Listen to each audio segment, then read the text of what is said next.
Good day, this is News Compact reaching you from Blues World Television. I am Olushola Oluwa. First headlines. President Tinubu embarks on 3-nation visits, engages global investors in Paris. Senate tackles xenophobic attacks in South Africa as Oshomole calls for action on MTN and DSTV. PDP crisis deepens as Wike slams PDP Board of Trustees decision opposes Turaki-led caretaker committee. Obi Kwankwaso exits ADC as defections rock National Assembly. Now the news in details. President Tinubu held high-level meetings with global investors, financial institutions, and international asset managers in Paris, France on May 5, 2026. Discussions centered on Nigeria's economic direction with emphasis on fiscal responsibility, policy consistency, and transparency in governance. He highlighted government reforms targeted at improving the business environment, including reducing structural bottlenecks, enhancing regulatory efficiency, and supporting long-term economic stability. He also assured investors of Nigeria's commitment to predictable policies that support sustainable growth and capital inflows into key sectors such as infrastructure, energy, and technology. Top international asset managers and financial stakeholders were present, reflecting continued global interest in Nigeria's economic outlook. President Tinubu is expected to proceed to Nairobi, Kenya for the Africa-France Summit scheduled for May 11 to May 12, 2026, where discussions will focus on energy transition, digital innovation, and climate financing. It will then travel to Kigali, Rwanda for the Africa CEO Forum from May 14 to May 15, 2026, bringing together business leaders and policymakers to explore investment opportunities across Africa. President Bola Ahmed Tinubu had departed Abuja on May 3, 2026 on an official visit to France, Kenya, and Rwanda in a move aimed at strengthening international partnership and attracting foreign investment into Nigeria. The presidency said the multi-nation tour was part of efforts to position Nigeria more competitively in the global economy while showcasing ongoing economic reforms. The Nigerian Senate on May 6, 2026 condemned renewed reports of xenophobic attacks against Nigerians in South Africa, calling for urgent diplomatic intervention to protect affected citizens. Lawmakers agreed to establish a joint committee with the House of Representatives to engage South African authorities, investigate the incident, and recommend appropriate government response. The Senate stressed that the safety of Nigerians abroad remains a national priority. During plenary, senators were divided on response options, with some advocating stronger diplomatic and economic pressure, while others urged restraint and continued engagement to avoid escalating tensions. A general consensus, however, was reached on the need for immediate action and improved protections for Nigerians.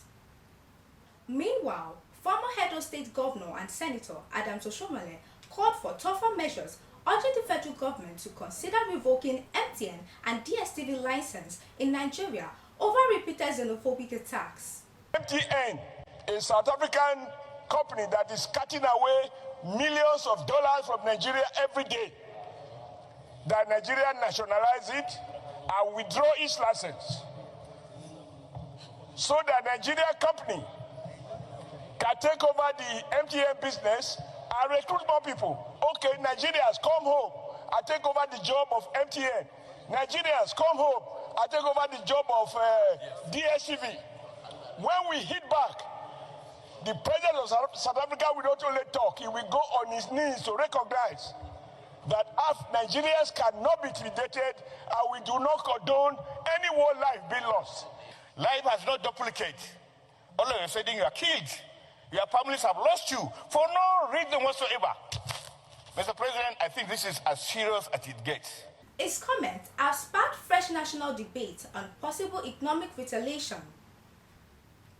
The internal crisis within Nigeria's main opposition party, the People's Democratic Party, appears to be deepening as the Minister of the Federal Capital Territory, Nyesom Wike, has openly rejected the party's Board of Trustees' move to constitute a caretaker committee led by Taminu Turaki.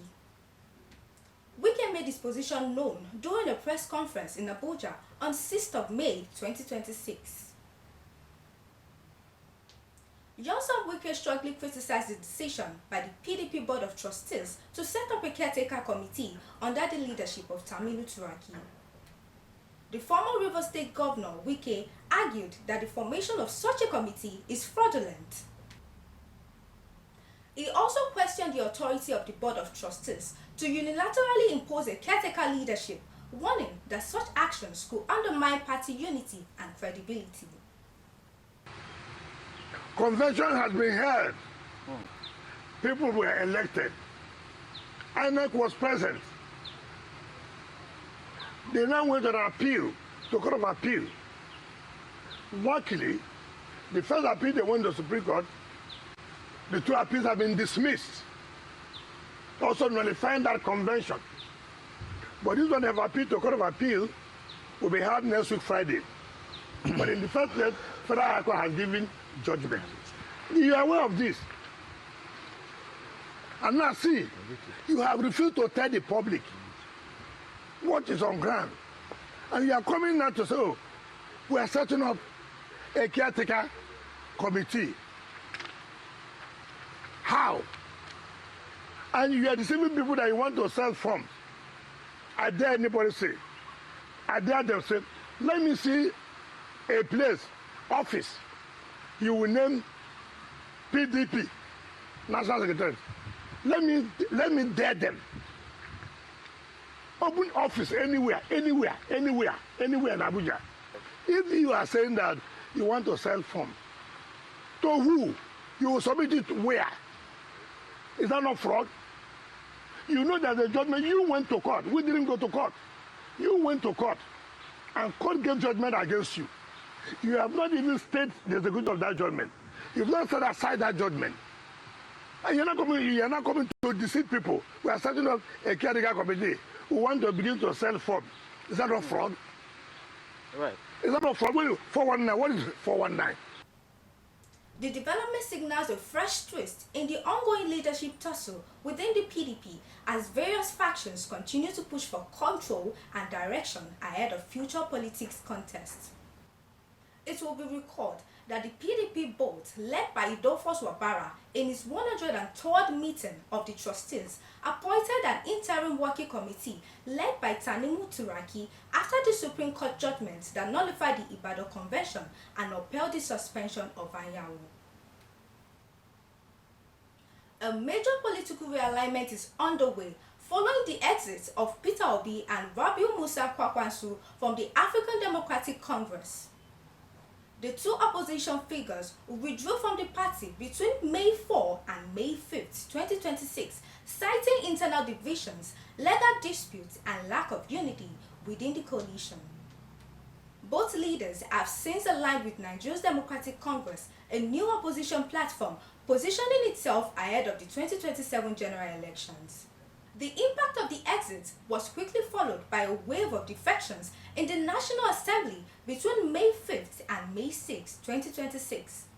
In the House of Representatives, 18 lawmakers left the ADC, with most moving to NDC, while one defected to the All Progressive Congress.